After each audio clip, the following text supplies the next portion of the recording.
Hi friend, তোমরা সবাই কেমন আছো? আশা করি তোমরা সবাই খুব ভালো আছো। আমি খুব ভালো আছি বন্ধুরা। তো আমি এসেছিলাম দিদা বাড়িতে, আজকে যাবো বাড়িতে, ঠিক আছে? তো তাই জন্য দেখো এখানে ব্যাগ প্যাকিং হচ্ছিল, আর এদিকে দিদি হচ্ছে চুলটা আঁচড়া ছিল, আর এদিকে দিদা বানাচ্ছিল মায়ের জন্য আর মাসির জন্য পান, কারণ মা আর মাসি বললো যে পান নিয়ে যাবো, তাই জন্য। আর বোনের দিকে বোনের চশমাটাকে মুছে নিচ্ছিল, আর এদিকে আমি রয়েছি। তো দেখতে পাচ্ছ আমি রেডি একদম।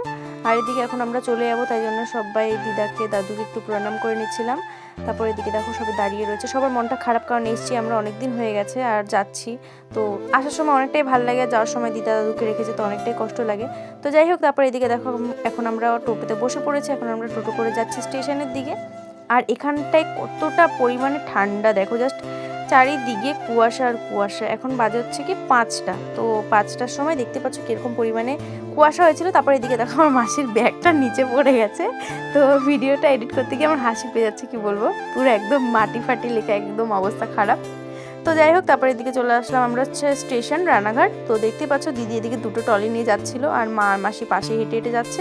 আর এদিকে দেখো আমি ঘুমাতে ঘুমাতে হেলতে দুলতে দুলতে যাচ্ছিলাম, আর তাই বোন পেছন থেকে আবার ভিডিও বানাচ্ছিল। আমি বললাম ভিডিও বানাচ্ছিস? বললো হ্যাঁ চল তোর ব্লগটা আমি একটু বানিয়ে দিই।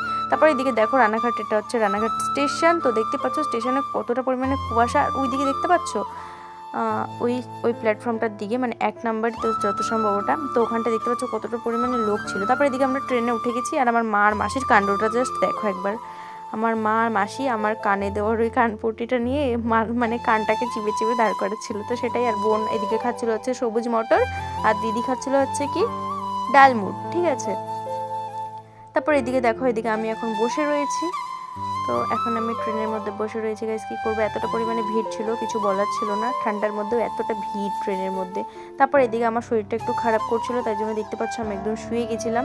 আর আমার ফায়দা নিচ্ছিল আমার বোন আর দিদি, দেখো ওরা দুজন মিলে আমার ঘাড়ের ওপর উঠে শুয়ে পড়েছে। তো দেখতে পাচ্ছ এক একজনের ওপরে শুয়ে রয়েছে মাথা দিয়ে। এদিকে আমার অবস্থা দেখো, আমি পুরোটাই ঘুমিয়ে গেছিলাম, আমি ইয়ার্কি মারছিলাম না।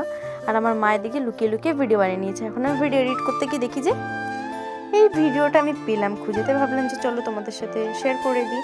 তো দেখতেই পাচ্ছ এখন আমরা শুতে শুতে যাবো হচ্ছে কি শ্যামনগর। তারপরে এদিকে শুতে শুতে চলে আসলাম, মানে ঘুমাতে ঘুমাতে চলে আসলাম আমাদের শ্যামনগর স্টেশনে।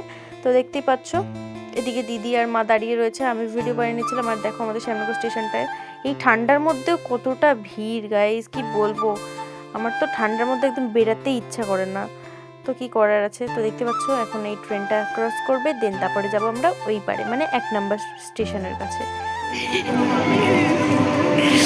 এর অবস্থা, হাত পা কাঁপছে, আমার মা তাকাও, মাম্মা ঠান্ডা লাগছে।